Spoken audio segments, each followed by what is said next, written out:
Drama serial شیر اپنے اختتام کی طرف پہنچ چکا ہے، جہاں ایک طرف شیر بدر زمان اور اس کے بیٹوں کا بہت ہی برا انجام کرنے والا ہے تو دوسری طرف تاج بی بی کی زندگی میں خوشیاں آنے والی ہیں۔ سب سے پہلے تو انجام ہوگا اس فہد کا، جو مسلسل شیر کی بہن کو بلیک میل کر رہا تھا اور اسے شادی سے انکار کرنے کو کہہ رہا تھا۔ شیر کی بہن بہت ڈر جاتی ہے اور اپنے بھائی سے جا کے کہتی ہے کہ مجھے فی الحال کسی سے شادی نہیں کرنی، لیکن شیر بھانپ لیتا ہے کہ میری بہن کے چہرے پر فکر کے آثار ہیں، یقیناً اس انکار کے پیچھے کوئی نہ کوئی وجہ تو ضرور ہے۔ تبھی وہ اس کے پیچھے جاتا ہے اور پھر اپنے کانوں سے فہد کی باتیں سن لیتا ہے اور وہیں فہد کو دبوچ لیتا ہے۔ یوں یہ بات سارے گھر والوں کو پتہ چل جاتی ہے کہ ہم نے گھر میں ہی آستین کا سانپ پال رکھا تھا، جو ہمارے ہی گھر کی بیٹی پہ گندی نظر رکھ کے بیٹھا تھا۔ شیر کا تو بس نہیں چلتا کہ ابھی فہد کو جان سے مار ڈالے، لیکن وہ اس کے گندے خون سے اپنے ہاتھ رنگنا نہیں چاہتا۔ تبھی فہد کو پہلے تو مار مار کے اس کی درگت بناتا ہے اور پھر سزا کے لیے اسے پولیس کے حوالے کر دیتا ہے۔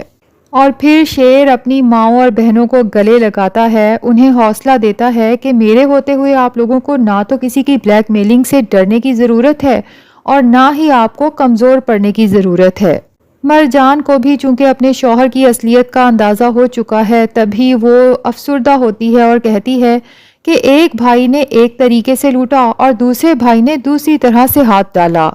نعیمہ بیگم، جو ابھی تک تو بدر زمان کو اپنا سگا سمجھ رہی تھی، لیکن آج انہیں اندازہ ہو جاتا ہے کہ ہمارا اگر کوئی سگا ہے تو وہ شیر ہے، تبھی وہ بدر زمان اور اس کے بیٹوں کے لیے کہتی ہے کہ بچھو اپنی فطرت کبھی نہیں بدلتا، جیسے ہی موقع ملے وہ ڈنک مار کے رہتا ہے۔ اور اب بہت جلد ثبوتوں سمیت شیر یہ بات بھی سب کے سامنے لے آئے گا کہ میرے باپ رئیس شاہ زمان کو مارنے والا کوئی اور نہیں بلکہ یہی بدر زمان اور اس کے بیٹے ہیں۔ بدر زمان شیر کے سامنے شرمندہ ہوتے ہوئے کہتا ہے کہ مجھے دونوں بیٹوں نے کہیں منہ دکھانے کے قابل نہیں چھوڑا۔ اب اس کے اندر یہ خوف بھی بیٹھ چکا ہے کہ شیر نے یہ سب اپنا بدلہ لینے کے لیے کیا ہے اور ظاہر ہے کہ اس کا اگلا ٹارگٹ بدر زمان ہوگا۔ تبھی بہانے سے اپنا سوٹ کیس وغیرہ پیک کرتا ہے اور گھر سے نکلنے کی کرتا ہے اور جاتے ہوئے کہتا ہے کہ میں آہد کے پاس US جا رہا ہوں اس کا کیس لڑنے کے لیے، لیکن شیر بدر زمان کو اتنے آرام سے فرار نہیں ہونے دے سکتا۔ تبھی وہ اس کا پیچھا کرتا ہے اور ٹھیک اسی طرح سے اس کا ایکسیڈنٹ کرواتا ہے جس طرح بدر زمان نے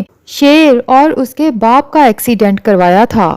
ٹرک بدر زمان کی گاڑی کو ٹکر مارتا ہے اور بدر زمان دور جا گرتا ہے، زخموں سے تڑپنے لگتا ہے اور شیر اسی وقت اس کے سامنے آتا ہے۔ بدر زمان اس مشکل میں شیر کی طرف ہاتھ بڑھاتا ہے، اسے پکارتا ہے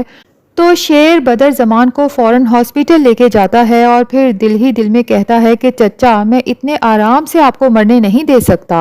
اور پھر زور سے ہنستے ہوئے بدر زمان سے کہتا ہے کہ شیر چاہے دھاڑے یا نہ دھاڑے لیکن اس کے وار سے بچنا چاہیے۔ اب شیر بھی بدر زمان کے ساتھ وہی سب کرے گا جو بدر زمان نے شیر کے ساتھ کیا تھا، ٹھیک اسی طرح اسے ہاسپٹل میں اذیت پہنچائی جائے گی۔ دوسری طرف فجر تو US جانے کا پورا پلان کر چکی ہے، بلکہ اس کی تو ٹکٹس بھی آ چکی ہیں، لیکن جب فجر کی ماں اس کے باپ یعنی ملک شجاعت کو اس کے بارے میں بتاتی ہے تو ملک شجاعت کے دل کو یکدم کھچ پڑتی ہے۔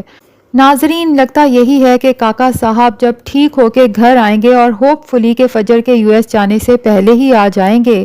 اپنے بیٹے شجاعت کو سمجھائیں گے کہ فجر اور شیر دونوں ہی بے قصور ہیں، تم ابھی جاؤ اور فجر کو واپس گھر لے کے آؤ۔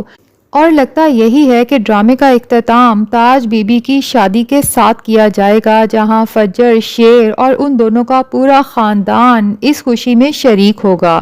تو ناظرین، آپ میں سے کون کون شیر ڈرامے کو مس کرنے والا ہے کمنٹ سیکشن میں ضرور بتائیں۔ ویڈیو پسند آئی ہے تو لائک اور چینل کو سبسکرائب بھی ضرور کر دیں۔